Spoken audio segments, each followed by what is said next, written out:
ஜீ தமிழ் ஒளிபரப்பாயிட்டு இருக்கக்கூடிய நினைத்தாலே இனிக்கும் சீரியல் முடிவுக்கு வந்திருக்கு. இது ரசிகர்கள் மத்தியில மிகப்பெரிய அதிர்ச்சியை தான் கொடுத்திருக்கு. இந்த நிலையில அந்த சீரியல்ல ஹீரோவா நடிச்சிட்டு இருக்கக்கூடிய ஆனந்த் செல்வன் ரொம்பவே எமோஷனலா ஒரு சில விஷயங்களை பதிவு பண்ணிருக்காரு. அவர் அப்படி அந்த பதிவுல என்ன சொல்லியிருக்காரு அப்படின்றத பத்தி இப்போ நாம இந்த வீடியோவுல தெளிவா பார்க்கலாம். ஜீ தமிழ்ல 1000 எபிசோடுகளை கடந்து ஓடிக்கிட்டு இருக்கக்கூடிய சீரியல் தான் நினைத்தாலே இனிக்கும். இந்த சீரியல் 2021வது வருஷம் ஆரம்பிக்கப்பட்டு மக்கள் மத்தியில நல்ல வரவேற்பை பெற்று வந்திருக்கு. 1300 எபிசோடுகள் கடந்து ரொம்பவே வெற்றிகரமா ஓடிக்கிட்டு இருக்கக்கூடிய இந்த சீரியல் இப்போ முடிவுக்கு வந்திருக்கு. மக்கள் மத்தியில நல்ல ஆதரவை பெற்று ஒளிபரப்பாயிட்டு இருக்கக்கூடிய நினைத்தாலே இனிக்கும் சீரியல் டிஆர்பி ரேட்டிங்லயும் நல்ல இடத்துல தான் இருந்துச்சு. இந்த சீரியல்ல கதாநாயகனா ஆனந்த் செல்வன், கதாநாயகியா சுவாதி சர்மா நடிச்சுக்கிட்டு இருக்காங்க.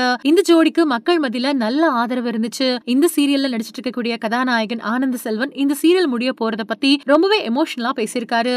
4 வருஷங்களா ஒரே குடும்பமா இந்த சீரியல்ல நாங்க எல்லாரும் இருந்துட்டு வந்தோம். இப்போ இந்த சீரியல் முடிவடைய போறது மனசுக்கு ரொம்பவே கஷ்டமா இருக்கு. ஆனா இவ்வளவு நாட்கள் எங்களுக்கு ஆதரவு கொடுத்த ரசிகர்களுக்கும் எங்க கூட இணைஞ்சு பயணிச்ச நினைத்தாலே இனிக்கும் டீமுக்கும் நான் ரொம்பவே நன்றி சொல்லிக்கிறேன். இந்த சீரியல் மூலமா மக்கள் மத்தியில எனக்கு நல்ல வரவேற்பும் ஆதரவும் கிடைச்சது. ஆனந்த செல்வன் அப்படின்னு கூப்பிடுறத விட தர்மா சித்தார்த் அப்படின்னு கூப்பிடுறது தான் எனக்கு ரொம்ப பிடிச்சிருக்கு. இந்த சீரியலோட கேரக்டர் பேரை என்னோட பேர் மாதிரி தான் நான் ஃபீல் பண்றேன். இந்த சீரியல்ல நடிக்க வந்தப்போ எனக்கு இவ்ளோ ரெஸ்பான்ஸ் கிடைக்கும் அப்படின்னு நான் நினைக்கவே இல்ல. ஆனா மக்கள் நல்ல ஆதரவு கொடுத்தாங்க.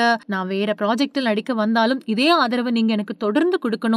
ஆனா இப்போ இந்த சீரியல் முடிய போறது உங்களுக்கு எல்லாம் எப்படி வருத்தமா இருக்கோ அதே மாதிரி எனக்கும் ரொம்பவே வருத்தமா இருக்கு அப்படின்னு ரொம்ப உருக்கமாவும் நெகிழ்ச்சியாவும் பேசியிருக்காரு.